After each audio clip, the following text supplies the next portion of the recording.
Education purpose academy YouTube চ্যানেলে তোমাদের সকলকে স্বাগত। আজকে ক্লাস 5 এর লেসন 1 গান্ধী দ্য মহাত্মা এর অ্যাক্টিভিটি 7, 8, 9, 10, 11, 12 এই অ্যাক্টিভিটিগুলি তোমাদের আজকে করে দিব। এর আগের অ্যাক্টিভিটিগুলি আমাদের চ্যানেলের যে প্লেলিস্ট আছে সেই প্লেলিস্টে সেভ করে দেওয়া আছে। আমাদের চ্যানেলের ক্লাস অনুযায়ী সমস্ত সাবজেক্টের প্লেলিস্ট ভাগ করে দেওয়া আছে। তোমরা সেখান থেকে তোমাদের প্রয়োজনীয় ভিডিও তোমরা দেখে নিতে পারো। ঠিক আছে? তো আজকে আমরা অ্যাক্টিভিটি 7 থেকে শুরু করব। এগুলি সব আমাদের চ্যানেলের প্লেলিস্টে তোমরা পেয়ে যাবে। প্রথমে করব আজকে activity 7। Let's fill in the blanks with the words given in the box. এই বাক্সের মধ্যে যে ওয়ার্ডগুলো আছে এই ওয়ার্ডগুলো দিয়ে তোমাদের এই শূন্যস্থানগুলো পূরণ করতে হবে। 1 নম্বরে কি আছে দেখো, dash do you play with your friends? I play with my friends in the afternoon. এখানে দেখো আফটারনুন লেখা আছে। আফটারনুন মানে বিকেলবেলা, একটা সময়ের কথা বলা হচ্ছে। তাই এখানে আমি লিখব হোয়েন। হোয়েন মানে কখন, when.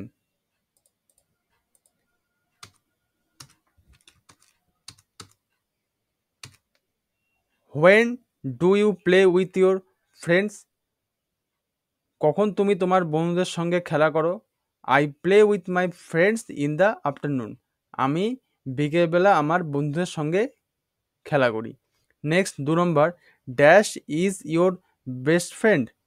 Ramen is my best friend. তাই এখানে কোনো ব্যক্তির সম্পর্কে বলা হচ্ছে, তাহলে কি হবে? হু। হু মানে কে? Who is your best friend? কে তোমার সব থেকে ভালো বন্ধু? তারপর কি আছে? Ramen is my best friend. Ramen আমার সব থেকে ভালো বন্ধু। নেক্সট 3 নম্বর কি আছে? Dash will you go in the summer vacation? We shall go to Darjeeling in the summer vacation. এখানে কোনো একটা জায়গায় যাওয়ার কথা বলা আছে, তাহলে কোথায় হবে এখানে? ঠিক আছে, কোথায়? তাহলে ইংরেজি কি আছে? Where. Where you where will you go in the summer vacation? গরমের ছুটিতে তুমি কোথায় যাবে? We shall go to Darjeeling in the summer vacation. গরমের ছুটিতে আমরা দার্জিলিংয়ে যাব। 4 নম্বরে কি আছে দেখো, dash did you have as your tiffin? Last কি বাকি আছে? আর what? I had bread as my tiffin. তাহলে এখানে কি হবে? What.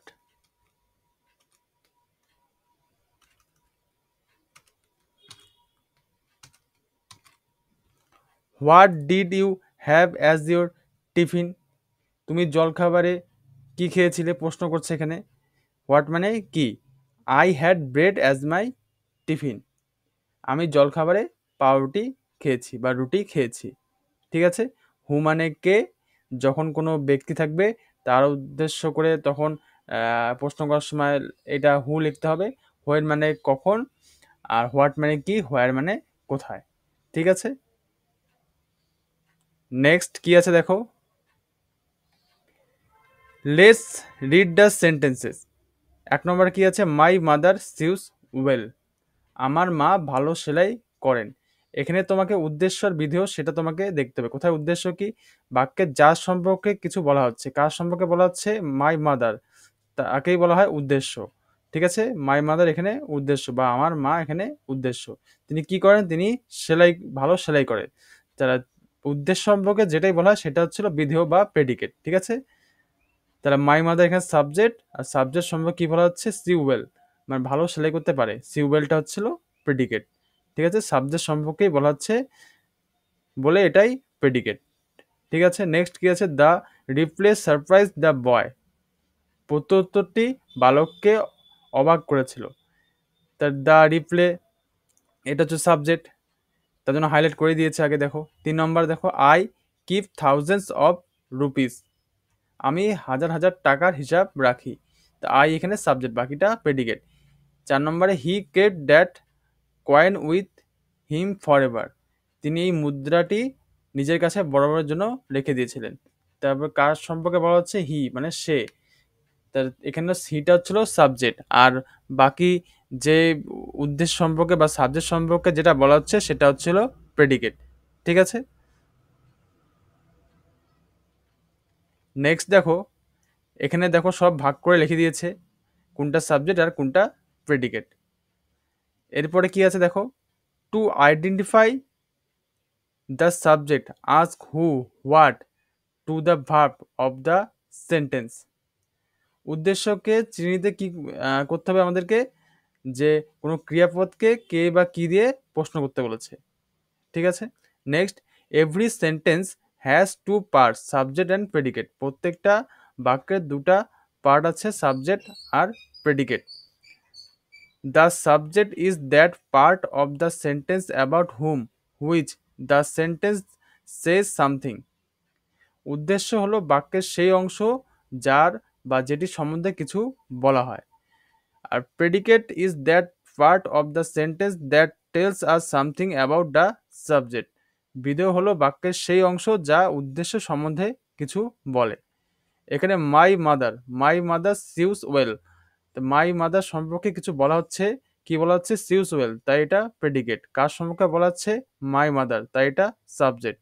Okay, next, activity 8, let's separate the subject and predicate in the following sentences and classify them in the table given below. এখানে নিচের যে বাক্যগুলি আছে সেখানে তোমাকে উদ্দেশ্য আর বিধেয় কোনটা সেটা তোমাকে আলাদা করে নিচে দেওয়া যেই বাক্সটা আছে সেই বাক্সে তোমাকে লিখতে হবে। প্রথমে কি আছে? The boy place in the field, তাহলে এখানে হবে দ্য বয়। ঠিক আছে, দ্য বয় সম্পর্কে কি বলা হচ্ছে? প্লেস ইন দ্য ফিল্ড, তাহলে এটা হবে predicate. Place in the field. Next, he is very happy today, তাহলে এখানে হবে হি।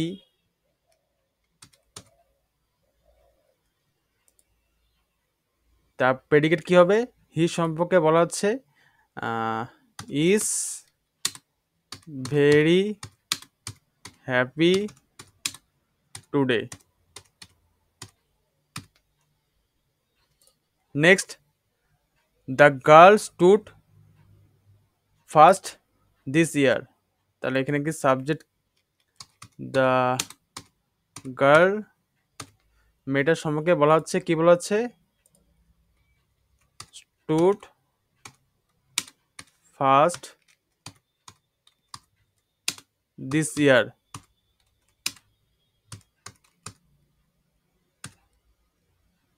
ওকে, নেক্সট দেখো লাস্ট 4 নম্বর কি আছে? The moon revolves round the earth, চাঁদ পৃথিবীর চারদিকে ঘোরে। তাহলে এখানে কি চাঁদের সম্পর্কে বলা হচ্ছে বা দ্য মুন সম্পর্কে বলা হচ্ছে?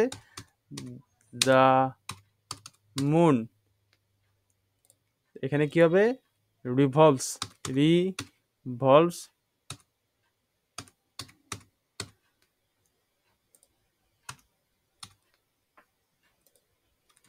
Round the earth. চাঁদ সম্পর্কে এই কথাটা বলা হচ্ছে বলেই এটা হচ্ছিল প্রেডিকেট। ঠিক আছে, যার সম্পর্কে বা যাকে উদ্দেশ্য করে কথাটা বলা হয় সেটা হচ্ছিল সাবজেক্ট। ঠিক আছে, next,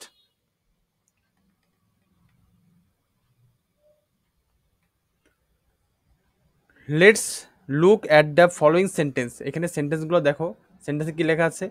there he met an old woman, সেখানে একজন বৃদ্ধ স্ত্রীলোকের সঙ্গে তার দেখা হলো। The word and like a stands for a single person object. এর মতো অ্যান শব্দটিও একটি মাত্র ব্যক্তি বা বস্তুকে বোঝায়। A is used before a word that begins with a consonant sound. ব্যঞ্জনধ্বনি শুরু ব্যঞ্জনধ্বনি দিয়ে শুরু হওয়া শব্দের আগে এ বসে। আর an is used before a word that begins with a vowel. আর যে শব্দটির প্রথম অক্ষর কি হয়, ভাওয়েল হয়। ভাওয়েল কি কি, এ ই আই ও ইউ, ঠিক আছে, সেই শব্দের আগে কি বসে, অ্যান বসে, ঠিক আছে। এ ই আই ও ইউ বাদে বাকিগুলো হচ্ছিল কনসোনেন্ট। যেমন এখানে দেখো সি, এ ক্রো, এ স্টোন, এগুলোতে কি কনসোনেন্ট বলেই এ বসছে। আর এটা কি, এ ই আই ও, এগুলো হচ্ছিল ভাওয়েল বলে অ্যান বসছে, ঠিক আছে। Next activity 9, let's write a or an before the words. এখানে এই শূন্যস্থানগুলো তোমাকে এ অথবা অ্যান দিয়ে তোমাকে পূরণ করতে হবে। প্রথমে কি আছে দেখো, অ্যান, অ্যান অরেঞ্জ, কারণ এখানে ও আছে, ওটা ভাওয়েল। নেক্সট এ, ঠিক আছে, কারণ এখানে এটা কনসোনেন্ট। তারপরে নেক্সট ম্যান, ম্যানের ফার্স্ট লেটার কি, কনসোনেন্ট, তাই কি হবে এখানে এ। নেক্সট আইসক্রিম, আইটা হচ্ছিল ভাওয়েল, তাই কি হবে এখানে অ্যান। নেক্সট এয়ারশিপ, এয়ারশিপও সেম ভাওয়েল আছে বলে অ্যান হবে। তারপরে লেক, তাহলে হবে এ। আমব্রেলা, আমব্রেলা কি হবে তাহলে অ্যান। আর লাস্ট 8 নম্বরে কি আছে, ক্রিকেটার, সি এখানে কি কনসোনেন্ট, তাই এখানে হলো এ, ঠিক আছে। আশা করি এটা নিয়ে আর বুঝতে কোনো অসুবিধা নেই। Next,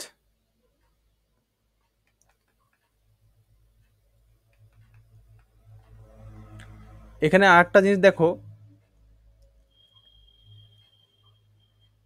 let's read the following sentences. Gandhiji's dress surprised the boy. He asked Gandhiji for the coin, but Gandhiji refused. Here, the indicates a particular and specific person, animal, object, or concept. এখানে কি দা, দা কখন ব্যবহার করা হয়, কোনো একটা বিশেষ বা নির্দিষ্ট ব্যক্তি, বস্তু, প্রাণী বা ধারণাকে বোঝাতে দা ব্যবহার করা হয়। যেমন একটা নির্দিষ্ট নদী, the Ganga, the Himalaya, the moon, the best player, the sun, ঠিক আছে। The word a and the are called article. এই এ অ্যান্ড দ্য, এটা কি বলা হয়, আর্টিকেল বলা হয়, ঠিক আছে। Next activity 10, use the with the following words or word cluster and make sentences. এখানে নিচের যে শব্দ বা শব্দগুচ্ছগুলোর সঙ্গে দা ব্যবহার করে বাক্য রচনা করো। প্রথমে কি আছে, সান, সান দিয়ে আমি লিখেছি দেখো,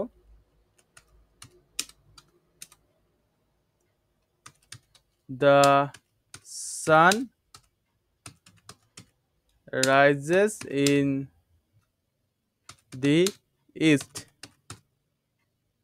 ওকে। নেক্সট কি আছে দেখো, Indian ocean,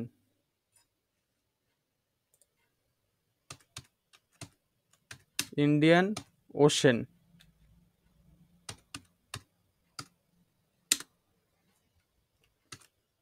the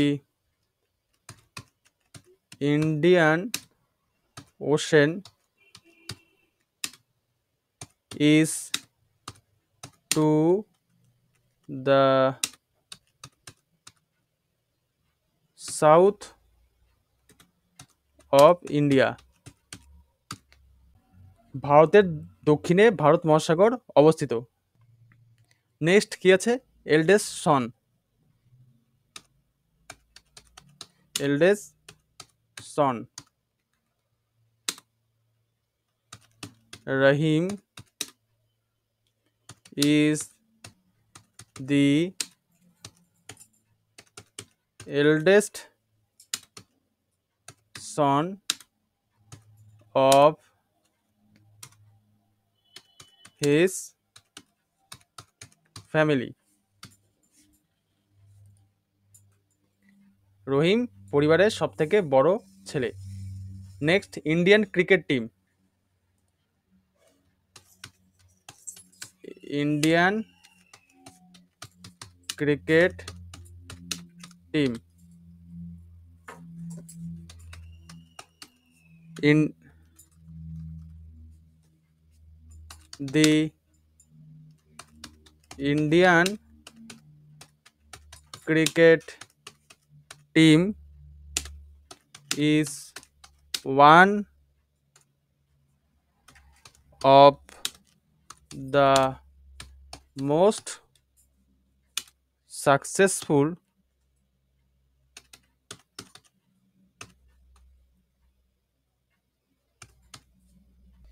cricket teams in the world.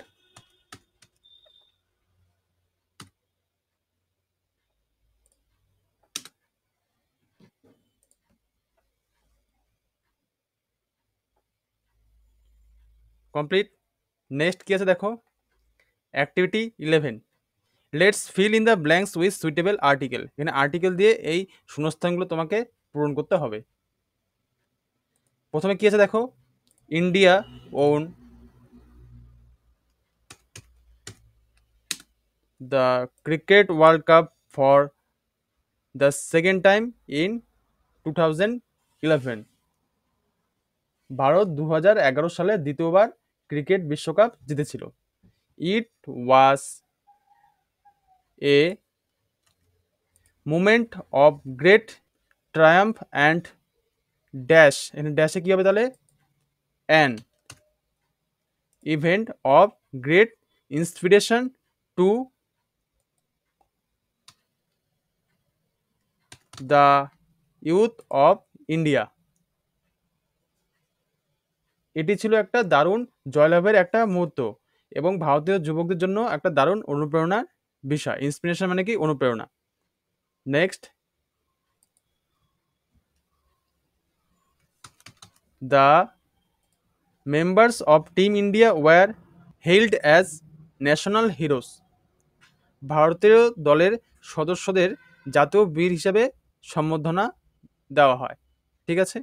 Next কি আছে দেখো, activity 12, let's write 4 sentences about a great man. একজন মহান ব্যক্তি নিয়ে তোমাকে 4টা সেন্টেন্স লিখতে বলেছে।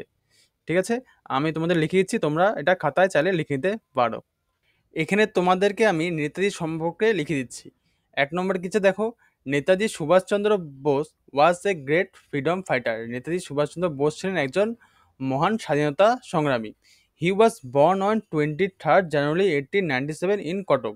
তিনি 1897 সালের 23শে জানুয়ারি কটকে জন্মগ্রহণ করেন। He was popularly known as Netaji. তিনি নেতাজি নামে অধিক পরিচিত বা জনপ্রিয়। He fought for India's freedom with bravery. তিনি ভারতীয় স্বাধীনতার জন্য খুব সাহসিকতার সঙ্গে যুদ্ধ করেছিলেন। ঠিক আছে, তাহলে আজকে এখানেই শেষ করছি। আমাদের চ্যানেলে ক্লাস 5-এর বাকি লেসনের বঙ্গানুবাদ এবং অ্যাক্টিভিটিগুলি আমাদের চ্যানেলের যে প্লেলিস্ট আছে সেই প্লেলিস্টে পেয়ে যাবে তোমরা। প্লেলিস্টটির নাম ক্লাস 5 ইংলিশ।